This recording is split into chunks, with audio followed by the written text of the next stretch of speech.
The short story, The Lumber Room, contextual questions.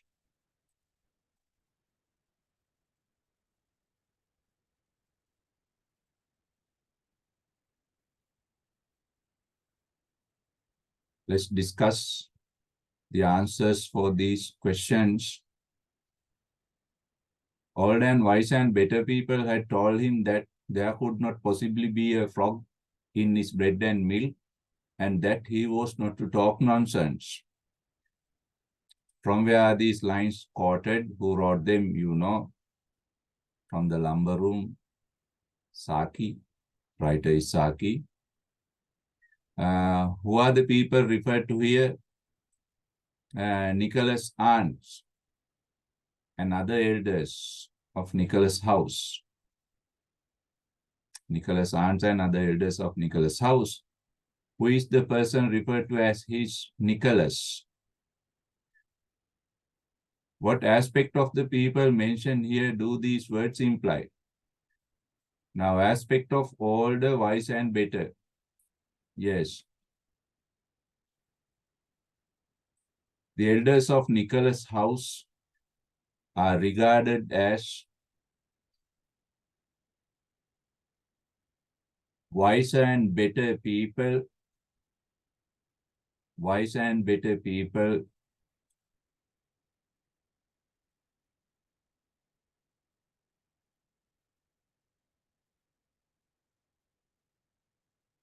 Wise and better people.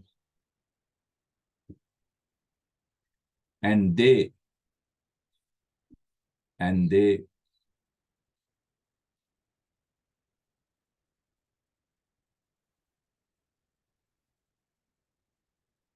firmly believe, B-E-L-I-E-V-E, believe that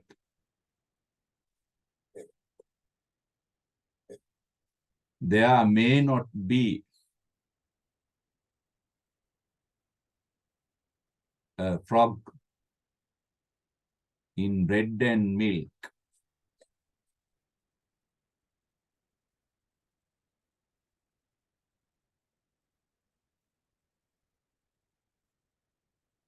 Full stop.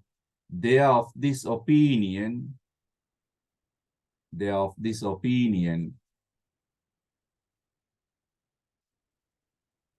without any. They are of this opinion without any logical explanation.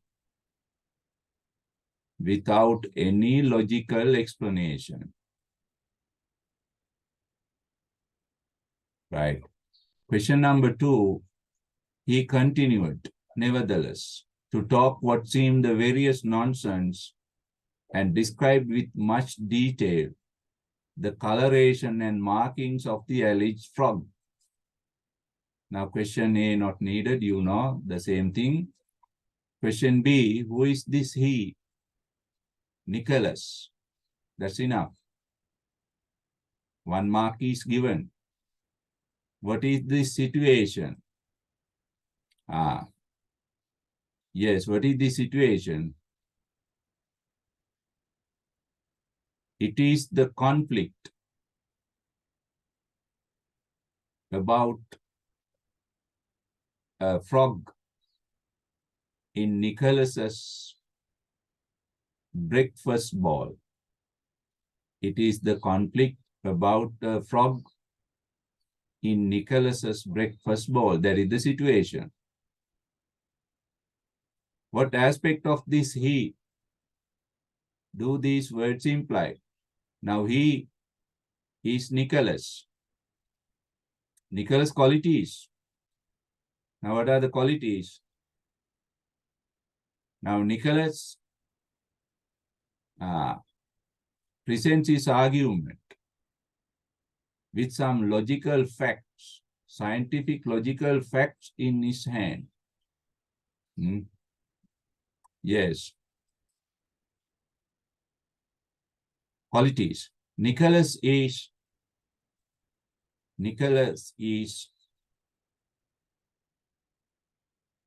logical, scientific,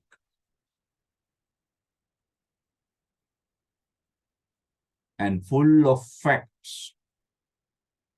Full of facts. In his argument, full of facts in his argument with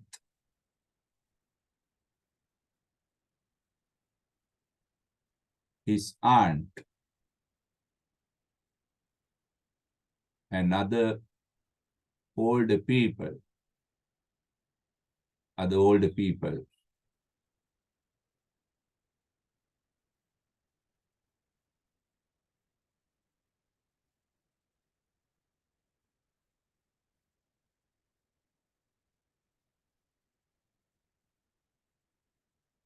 His argumentative power or skills. His argumentative skills are also implied here. His argumentative skills are also implied here. Okay.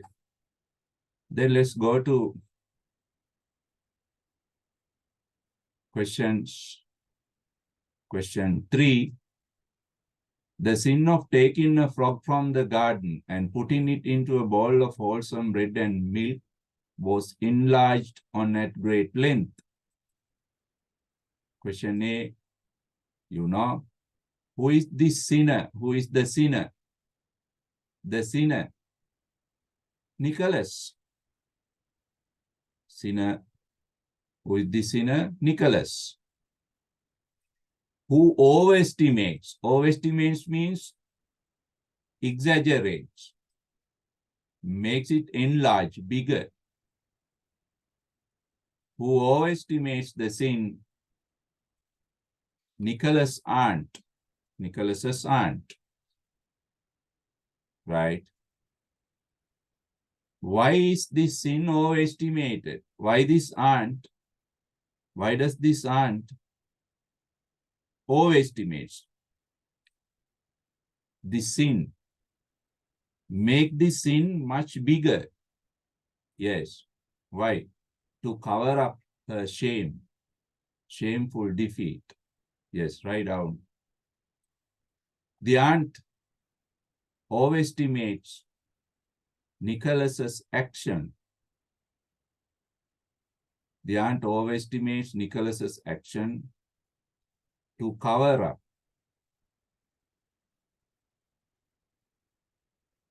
the sense of defeat, the sense of shameful defeat,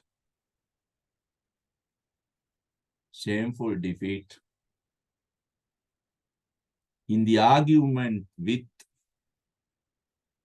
Nicholas,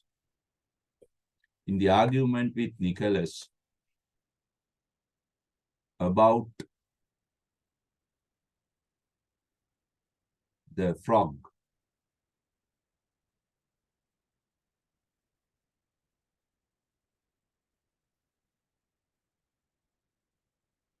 She also expresses her jealousy. She also expresses her jealousy over Nicholas's victory. Over Nicholas's victory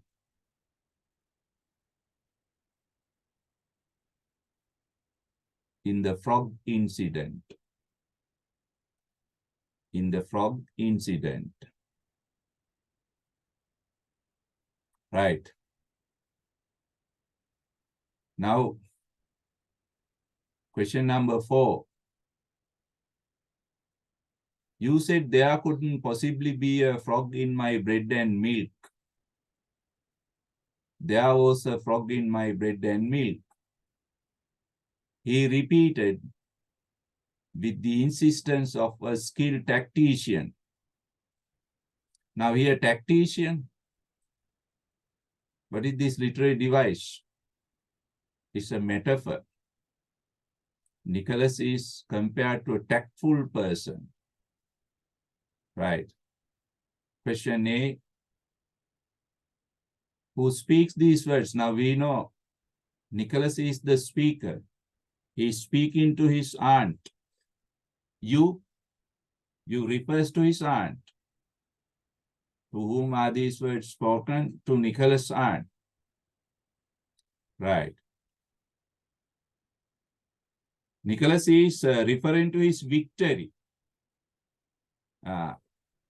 Victory in the debate about a frog in bread and milk. Now, Nicholas is the winner. He is very proud. He is very proud, happy about his victory. He is also critical about the elders who believe their opinion is correct. Yes. What is the speaker's tone and mood? Nicholas speaks these words in a happy, victorious, and victorious, victorious, victorious tone and mood about his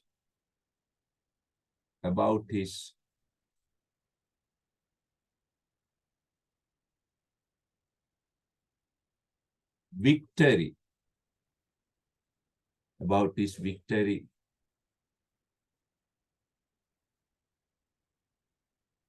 in the debate, D-E-B-A-T-E, debate with his aunt about the frog.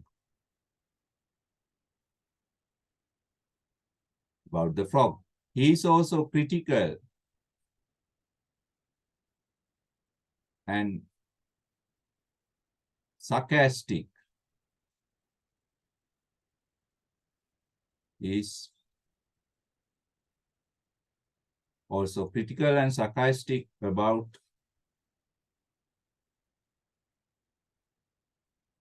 the elders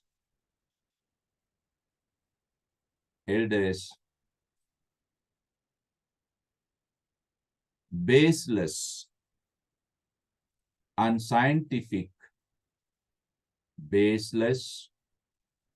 unscientific, unscientific and illogical, illogical,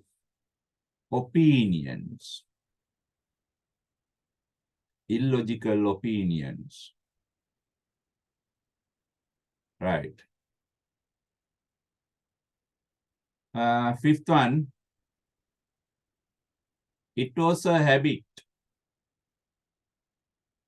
Whenever one of the children fell from grace, to improvise something of a festival nature from which the offender would be rigorously debarred.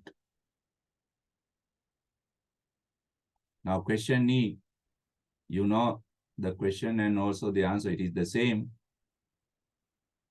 Now, the writer describes aunt's character here. Aunt's character. She is always punitive, a punishing woman to the disgraceful children, bad children. Who is the woman implied here? Nicholas's aunt. Identify the children. Now, in the short story, we know the children. Who are the children? The main character, main persona is Nicholas. Nicholas's brother, Bobby, and the girl cousin. There are 4 children. Who are them? Nicholas, Nicholas's brother, Bobby, and the girl cousin. Right. Briefly describe this habit. What is this habit? How aunt punishes children. Yes. How aunt punishes children. Yes, write down The habit refers to the aunt's way of giving punishment. The aunt's apostrophe S, the aunt's way of giving punishment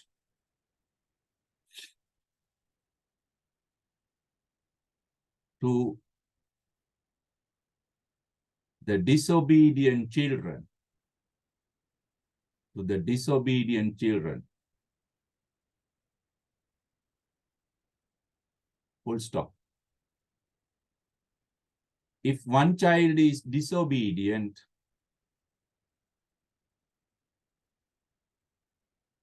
if one child is disobedient,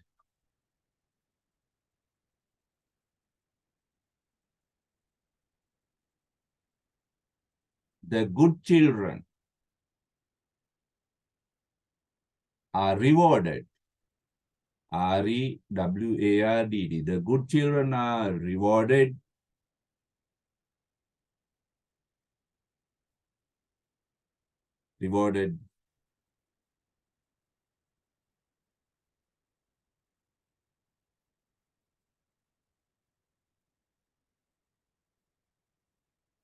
with some happy, enjoyable event.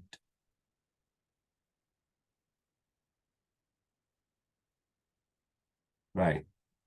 That is her habit. That is her habit. Briefly describe. Briefly describe.